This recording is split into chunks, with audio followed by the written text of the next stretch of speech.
I'm gonna do this the snap. snap. I'm gonna do a snap. Alright, so 3, 2, 1. Hello and welcome to Sustainapod and Merry Christmas, everybody. Merry Christmas, Mike. Merry Christmas, Paco. So isn't that just great? Just me and you, here today on Christmas Day. On holidays, we got to produce some special contents for our audience. Today, we have a really special guest with us for the next 2 episodes. Oh, and who's that? It's Dr. Marlow. She's the Vice-President of the Institute of Structural Engineering. So, Dr. Marlow, how are you doing today? I'm fine, thank you. A little bit chilly, but that's all right. Merry Christmas, though, by the way. Oh, Merry Christmas indeed. So before we start this episode, I just want to say how much of a crazy interview this would be for me. I'm a civil engineering fresher, and so talking to someone who looks over an organization that deals with everything structural engineers is quite crazy for me. So this is my Christmas present. Wow. Awesome. Right. So let's jump straight into the topic. So into the podcast. So nowadays, sustainability, sustainable development, it's a buzzword among kids, among teenagers, online, on the internet. So still working at your level, I'm sure you have to deal with a lot of like sustainability issues all the time. So in your book, what is sustainability development?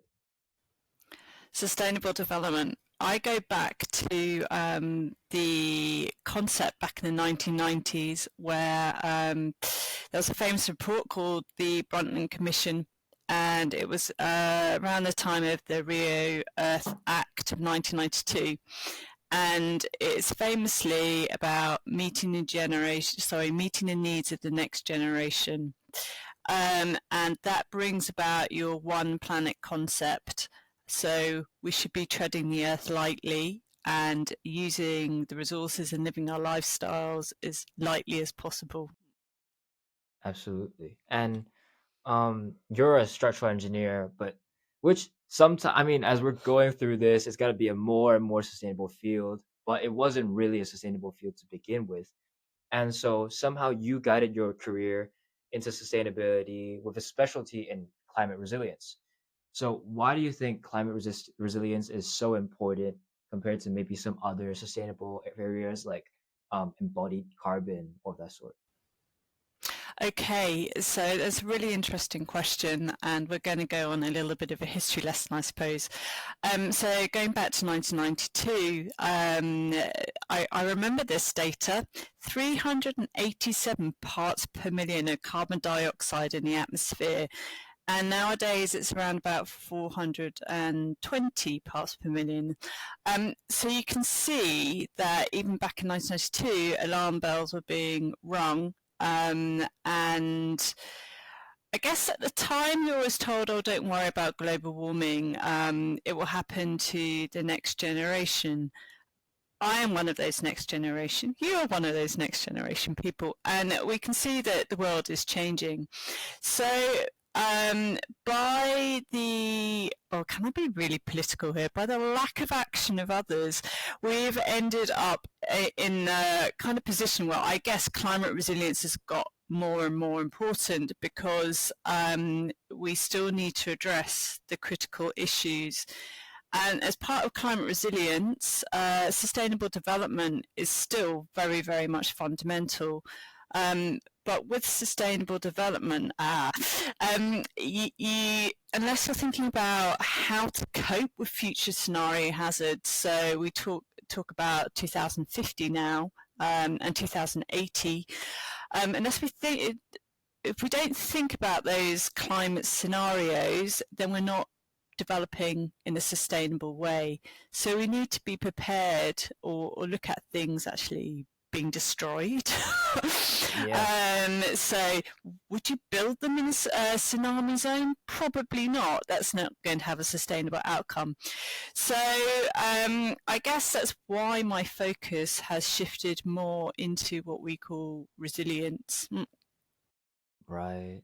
And I guess at the same time, like there are so many like factors that come into climate right now, and there's so many different types of disasters that are happening everywhere. For example, when you talked about a tsunami zone, like who knows where the next tsunami zone could end up being. Like, it's not just limited to what we have now. No. Which is why climate resilience is important, also what we call hazard awareness and scenario planning. So, yeah, that's really interesting. I mean, like, my country suffered from tsunami once, and there's a lot of interesting things. I'm sure you've built a lot of these resilient thingies. So, can you name your most memorable project? Oh, do you know what? One of my most memorable projects is in my structural engineering days when I'm probably about 5 years older than you are now. And I was working for a company called Anthony Hunt's Associates. And they were working with an architect called Grimshaw's, who, funnily enough, I'm working with today. And it was the Eden project down in Cornwall in the UK. Oh. And I designed and detailed a staircase, but I looked at all the welds, nuts and bolts, and little bits of steel to put the whole thing together. And I've obviously been back to that building, and I still go, that's the staircase I designed. Yeah. That's really cool. And the Eden project is no joke, and that thing is still No, stands it's to this not very day. exciting structurally. Yeah. I think there was a stat about how, like, the outer shell of the Eden project was as just as light or lighter than the air that it contains. Oh, yes. So, yeah, that's an interesting idea. If you're going to have a structure full of air, how do you keep it tied to the ground? Absolutely. And it's kind of linked into the same way. I mean, when Arwen mentioned to me about your climate change risk team, that was what interested me the most. So, can you talk a bit about your climate change risk team and how you developed it? Were there some ups and downs of the process of it being built? So, I've been on a lifelong journey of trying to do sustainable development, and I think we come into this later, don't we, about my career. So I've just completed some research on policy and planning and practice in the urban built environment, so particularly looking at cities. And with climate change hazards, what we need to consider is how that's going to affect people. Where people live and how their existing housing situation might change. Is that housing adequate to cope with future scenarios?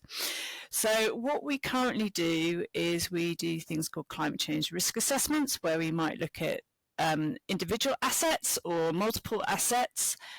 We in the UK, we've got some great data called UK CP18 data, which is the climate projections, and we're able to review this data and analyse it. We look at how temperatures may change over time. We look at how rainfall may change over time. We try to look at how wind is going to change over time, but that's quite a complicated area of science. And other things such as flood risk and sea level rise, believe it or not, may affect your local area. And any other factors, and we're starting to talk more frequently about wildfire. So we call these natural hazards, and we look at them and we use the data. For today, for 2050, 2080, the scenarios of climate change that come through the International Panel of Climate Change Reporting, and outline mitigation actions for people to consider as part of their project or their asset management. Yeah. That's really interesting. I myself, I looked into asset management as I look forward. I want to work at BlackRock, to be fair. But yeah, so putting asset management aside from our engineering topic, so is there anything specific or anything personal that inspires you to start this project? Yes, I like people, and I think people are really important. They're part of the solution to climate change and sustainable development. And there's also people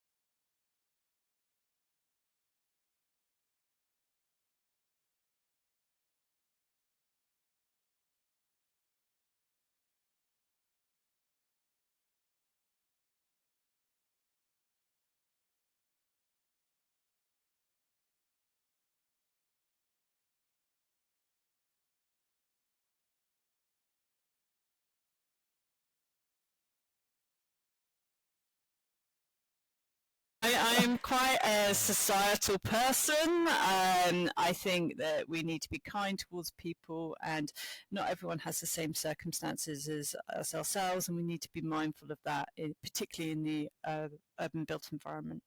Well, that's very, very true. Now, is there any challenge or any struggles that demotivate you or like make it hard for this project to work?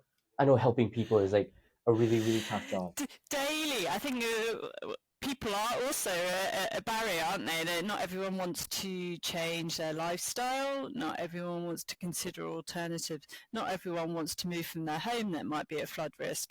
So I think there's always challenges with the sustainability agenda.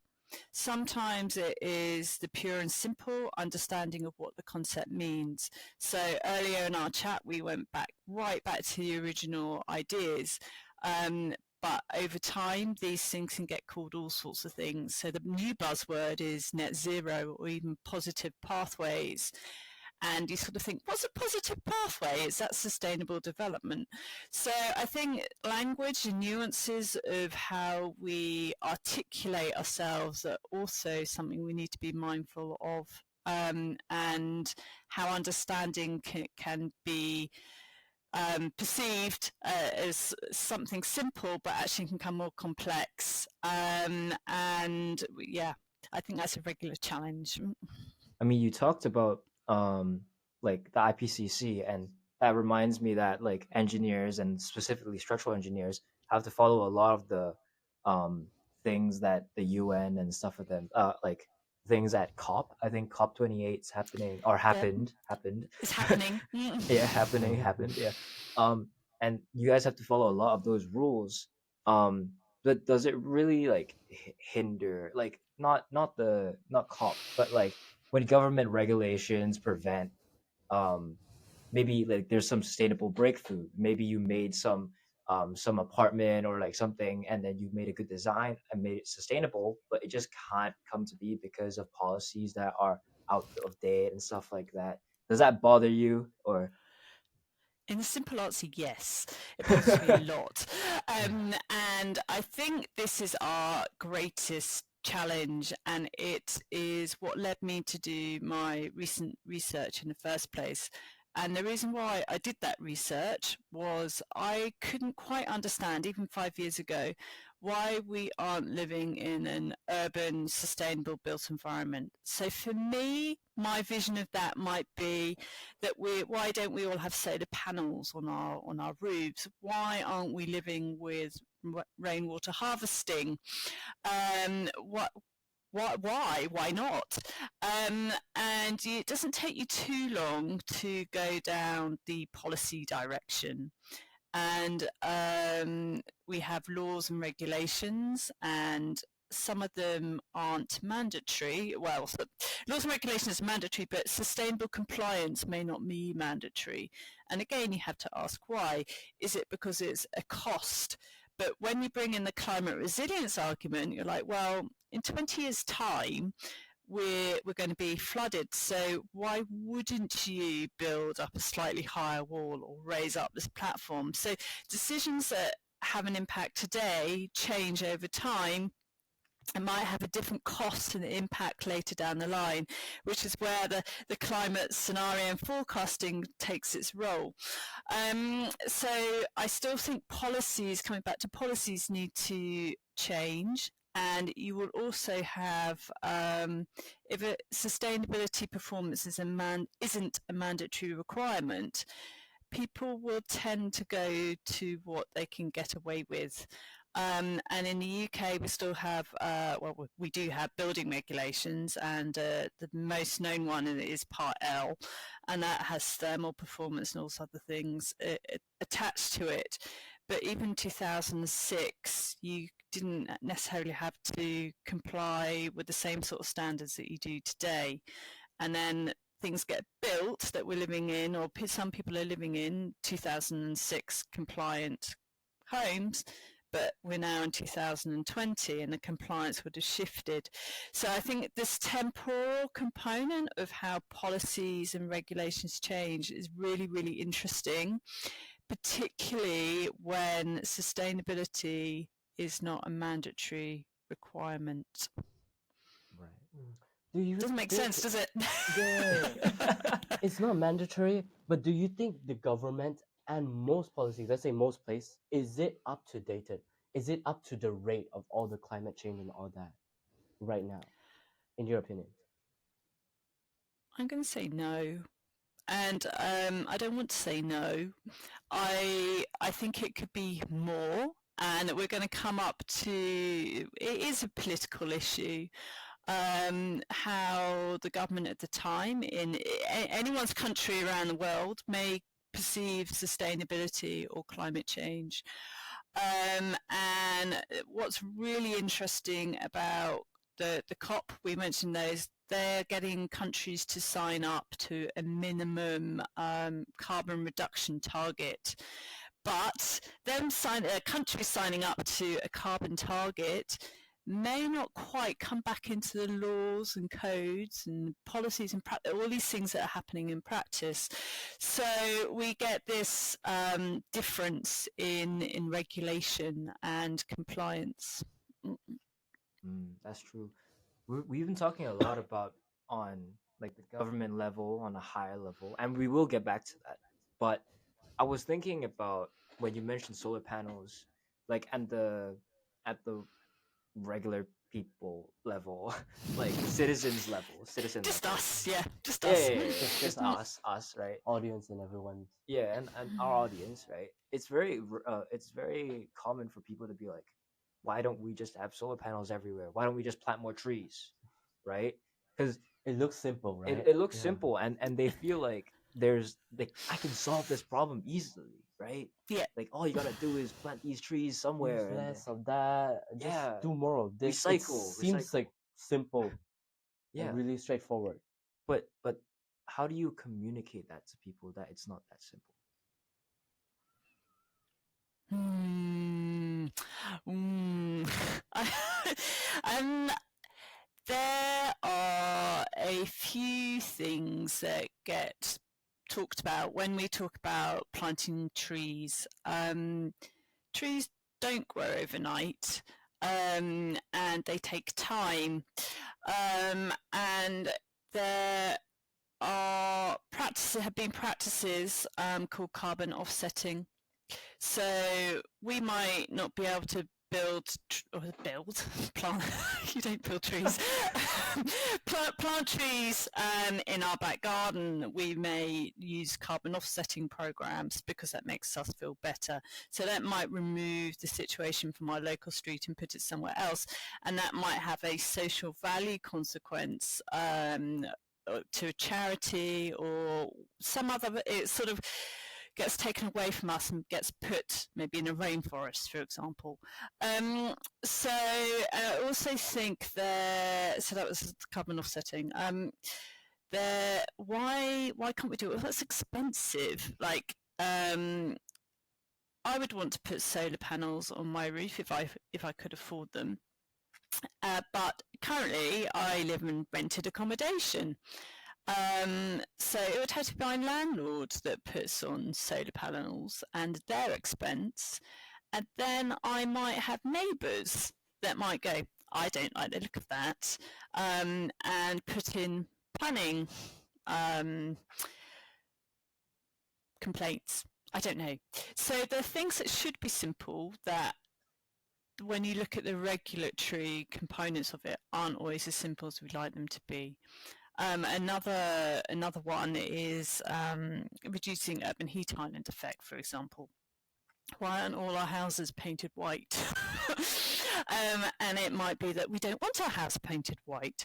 It might be, oh, well, we don't have to do it because it's not part of it might change our local environment and the way things look. And so there's all sorts of little things, little factors, actually can be quite big factors that mean change is quite difficult. Mm-hmm. Okay. Well, yeah, that's really true. Sometimes dealing with people and like, it's not sometimes a matter of like, oh, understanding. It's a matter of like how to get everyone else to be on the same page and stuff.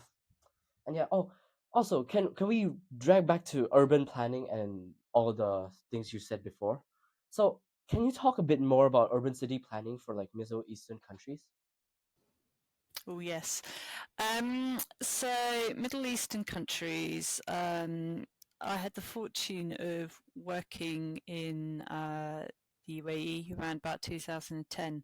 This is really interesting because Estadama, which is what sustainability is called over there, was made mandatory by royal decree. So that meant that sustainability became law. And with that, they were then able, it's taken time to obviously sort of create these changes, but even in 10 years, they've started to do greenhouse gas inventories. The planning system has changed to have a minimum requirement. And the buildings that they now do are built to a more sustainable approach. We've also been now these days, sort of 2023, or be 24 in about a week's time. Cities are starting to galvanize their interests. And there is a body called C40 Cities. It was established in 2008 by the mayor in London at the time, Ken Livingstone. And these C40 cities are taking responsibility for the people that live in their boundaries and trying to manage their greenhouse gas processes to mitigate climate change, because they feel that that's important for cities to do so. So in the Middle East, we've got Dubai is now a C40 city, and we've got other countries starting to look at urban planning for 2040, how they're going to grow and how they can be more sustainable with that growth. Yeah. I think that's really, really good of them making it like mandatory for like sustainability and everything to be considered, It's right? interesting, isn't it? Yeah, it's Yep. really good. Like, do you feel like there's a struggle between like the global north and the global south? How like people think how there's a difference in geographical stuff and how things are applying? Do you think there's a major difference? And like, why is that if there's a major difference? Well, we're getting on to geopolitics. So why do I think it's different? Am I comfortable answering this question? We could change the question slightly. Yeah, we can rephrase We it could if you want. we could change We it. can cut. We have the cut. We have the We cut. could change the question could be global, like we all know that global north and global south have like different landmass or like different landscapes, right? So things that are applied for global north might not apply for global south, but how do we integrate methods from both places together? And so with what you're doing with the Middle East, like, is there a way we can adapt these strategies? Yeah, and put it down. Yeah. That sounds better. Okay, so if we took, I'm understanding this question now, like global north, global south. If we were looking at this purely from characteristics, natural characteristics, climatic characteristics, we're almost taking the people out and the politics out of the equation. Yeah. You can look at a series of factors. So our geology is going to be different. The mountains are going to be different. What grows where is going to be different. So the soils and how we grow things is going to change. Your natural freshwater system is going to be different. Your coastline. So there are all these natural factors that influence the way we live. And you can see this in time, really, and going back through civilizations. There's a reason why people live where they do, and ideally near a water source where they can grow food, and ideally create shelter because there's resources to do so. So city, and over time these have become the cities that we know today. Some have failed and moved on because they couldn't live there anymore. The thing is, with today, the global north and south does have its political influences. It's got its economical influences, and I don't think we can really look at the world in the same way that we may want to when it comes to trying to make sure that everyone's got a fair share. I'd love that to be the case, wouldn't it? Like we all live on one planet, but where we live does influence our lifestyles. Absolutely. Um, so in an episode that I did basically almost exactly a year ago, um, I was doing an episode with Vicky Chan. He's an architect in Hong Kong, and we talked about the need to reinforce and build on existing buildings rather than just breaking them down and rebuilding them from the straight up, Yeah. because there's a lot of embodied carbon, or like there's a lot of material that we're just putting to waste. Instead of breaking that down and making something new, can we build on top of that something? um, is that something that you look into? And in terms of structural engineering worldwide, how are we trying to implement that more in different places, or are we? Great question. So, existing buildings are one of our best assets in a way. And I think what we can now see in these post COVID times is this transition that has occurred with where people live and work. And in doing so, buildings that people regularly used to go to have now become more available, and you could argue not used, not lived in. So there's a space that we could do something with, and I think there's an opportunity to consider empty spaces and also consider society and we're getting nice and political this week. The Home Office Secretary was highlighting the issue of homelessness and how some people may choose to live on the streets and others not. But we could do something about that, couldn't we, with a fair and equality and we call it just society. If you make those spaces available, then maybe people aren't on the streets anymore. And if they become affordable or given the support where they can make those choices and live in those places, then it's better for everybody. So there's a social issue to embodied carbon.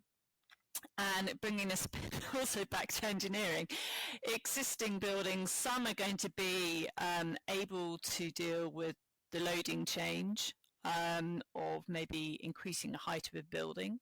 Others just simply can't. They weren't built that way, they weren't designed that way. So there's opportunities to use existing buildings to make them be used better and not have to change their purpose.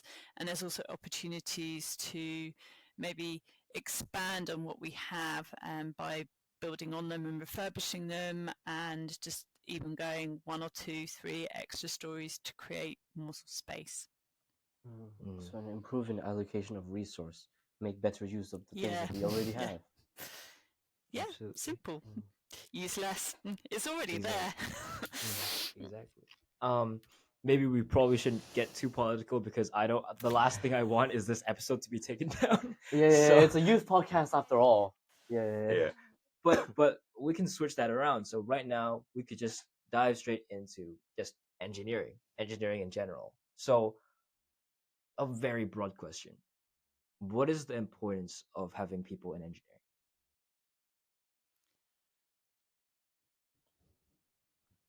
Engineers are useful people. Um, and going back to why we have engineering societies, we're custodians to create safe places for people to live. And that safe place is shelter, or now an office, or the place we work, or the place we go to the gym. So very good, useful people for society. Your background's in civil engineering, so then we bring in the water, to that shelter or place of work, and the power, so making sure we've got some light. But ideally, where we start to get smart is where we try to use what we have better. So why do we increase power demand if we could look at daylighting, for example? And we see this through the architecture of times. So Georgian architecture had great big windows. It might not be the most thermally efficient building, but it had great daylighting. So I think engineers look at problems in an interesting way, to try and use resources better and look after people as best as they can. Yeah, Mm. So this is just me on the go. I'm gonna scrap this question, and then you can ask this question later. But I want to ask this question because when I got rejected by Cambridge, my interviewer asked me this question and had me stumped. This is kind of personal, isn't This it? is kind of It's very personal. personal. Okay. For the youth people who's listening. So, with the question that you just answered, you could say surgeons, doctors, vets, all do similar things like engineers in order to provide for people, to provide for their health. But in the same sense, they're all like services to people. So why is engineering so important, or why would you do engineering? If we didn't have understand the materials, so we need to we get our science, we build with our materials available to us. So we got to look at the ground around us. Can we build where we're going to need to build? So we've got to look into the ground. What materials are we going to design with? So we've got to understand the material science. Traditionally, or more modern materials that we use are obviously concrete and steel, and timber, but before that it would have been whatever you could get your hands on. So engineers make and create, and in doing so you need to, the laws of physics obviously come into play. How do we make things stand up? And fundamentally I think engineers get it, and they'll create or almost build something that works, and there's science that obviously enables that. And nice diagrams of bending moments and understanding deflection, or the way the materials behave is very fundamental, similar to whether a doctor understands the bloodstream or the water or the cell biology. Fair enough. I mean, from your answer, it's really true that engineering is a truly unique subject. But okay, as someone who's not in the engineering field, as someone who applied through the process, look through engineering and take a look at the statistic, there's a stereotype that engineering is mostly men's, and there's not many women in the field. So we were even informed by Arwen that like sometimes you're the only woman in your class and stuff. Probably not the best feeling, I would assume.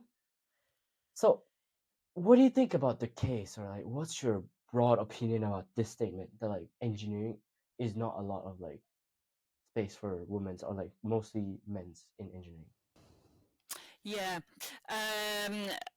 there's obviously, this is sort of comes a bit of a personal narrative.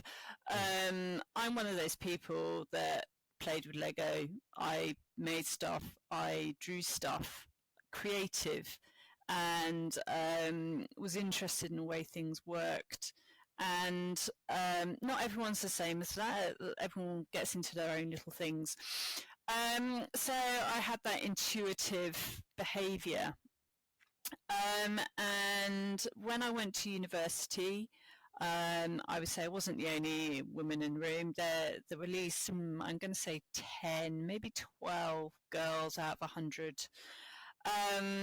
And that was what, 20 years ago. I don't know what it's like now. You'll have to tell me. It's like 20. It's like 20. Okay, That's not so too it's bad. doubled. Wait, Yeah, so what's the whole cohort? It's like 20 out of 100. 20 out of 100. Okay, Yeah. not bad, 20%. That's not bad. But even let's go 40 years ago, then it might have only been one or two. And even when you look at some of the great female scientists like Mary Curie, she just did stuff because she wanted to and wanted to find the answers. So I do think there's a lot of the pressure has been on the sciences and how it was probably a man's world at one point. And I think women have challenged that over the ages because they're just as interested and curious as anyone else. And in engineering, I'm glad to hear that the numbers are doubling. It just takes time to make those changes, but also not everybody wants to do it. You've got to have a genuine interest. And I'd probably say there's maybe more women in architecture, only slightly. And there's certainly a lot of women in biochemistry or the biological field in the STEM subjects, so you probably get a better proportion there. But what's really important is to keep going forward and having positive role models. So I am now fortunate to be a positive role model, but it just took me a while to realise that I was one, because I didn't necessarily have many women to go to and talk to when I was in my career. And I'm glad, so to see that situation change, which is why it's great that Arwen sort of said, I'll come talk to Liz, is wonderful. It just, so we still got challenges ahead. And now we talk about peer mentoring, and there are women my age, we have different generational needs, say, but we're working together because we need support. And we call we still need positive male advocates as well that realise that women are good at engineering. So, and I think that is what has also changed a lot over time, is there's some quite friendly people that are supportive. And certainly some younger people than me don't see it as an issue, and I'm like, oh wow. that's diversity in action. Is there anything else apart from role model? Let's say, for example, in like business, there's like women in business society in many university as like a platform for women to like really break into the industry and gain like maybe side advantage to like break it in. Do you think a same approach or any program should be done with engineering for like females to get and break into this industry? For example, like women in STEM. Women, there's quite a few groups that support. There's women in construction, and I want to say, I'm sure there's more than that. I personally think it's now about getting people engaged in science, full stop. We are in a profession where numbers, people will go and do other things, the digital side of things, maybe not playing around with physical science and materials so much. So I sort of think that for me, the challenge is shifted really, and it's about getting people engaged in engineering and science, whether they're male or female. However, it is still good to promote diversity and support women in how they're in their field and how they feel supported. And yeah. Absolutely. So this is the end of the first episode with Dr. Marlow, but we'll be back next week on New Year's Day. We will be talking about her backstory, networking, and being an engineer. So stay tuned.